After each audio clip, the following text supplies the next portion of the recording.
Ever wonder how AI creates such realistic images? It's not magic, it's math, algorithms, and a whole lot of clever engineering. Today, we're diving into the nitty-gritty of a cutting-edge model called Marby, and why it's making waves in the world of AI image generation. Let's start with a question. How does AI see a picture? Imagine teaching a robot to draw by showing it a photo, then covering parts of it and asking the robot to guess what's hidden.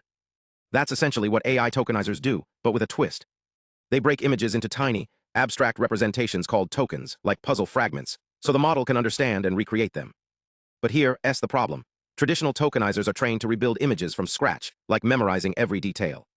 It's not the most efficient way to create new, realistic images. Enter Marby, a new approach that flips the script.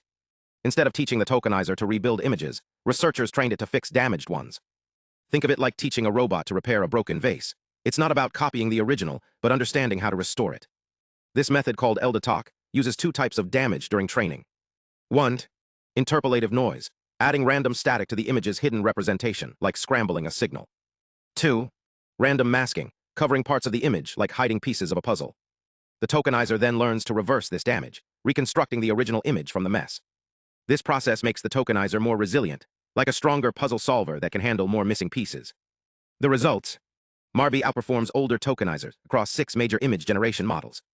For example, one model saw a 40% performance boost without changing its architecture, a huge deal in AI research. And here's the kicker. It doesn't rely on massive pre-trained vision models, making it faster and more efficient. Why does this matter? It's a shift in how we design AI. By aligning tokenizers directly with the tasks they'll face, like denoising or filling in gaps, we create systems that adapt better to different generation techniques. This could lead to faster, higher quality images and inspire new approaches in AI research. Now let's get technical. Training Marby isn't just about clever algorithms, it's about raw computational power. To train it for 800 rounds of learning, called epochs, it requires 2,450 hours of top-tier A100 GPU time. That's like having 2,450 supercomputers working non-stop for an hour. Meanwhile, a similar model, Marl, takes even longer, 850 hours. So why the gap? Marby is the overachiever here, using smarter techniques to learn faster. Think of it like a student who masters a subject with focused practice, instead of just studying longer. But how does Marby actually turn ideas into pictures? Let's picture this. You're painting, but instead of starting with a blank canvas, you begin with a blurry sketch.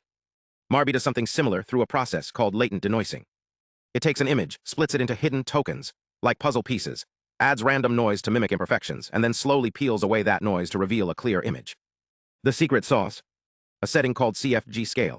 Imagine a dial that controls how closely the AI listens to your instructions. Crank it up and the results are super precise. Turn it down and you get more creativity. But there's a Goldilocks zone, where quality and imagination hit just the right balance. So how does Marby stack up against the competition? Researchers put it to the test, and the results. Let's just say Marby isn't just keeping up, it's setting a new pace.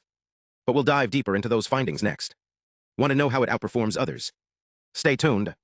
Science isn't just about numbers, it's about solving puzzles in smarter ways. And Marby, it's rewriting the rulebook.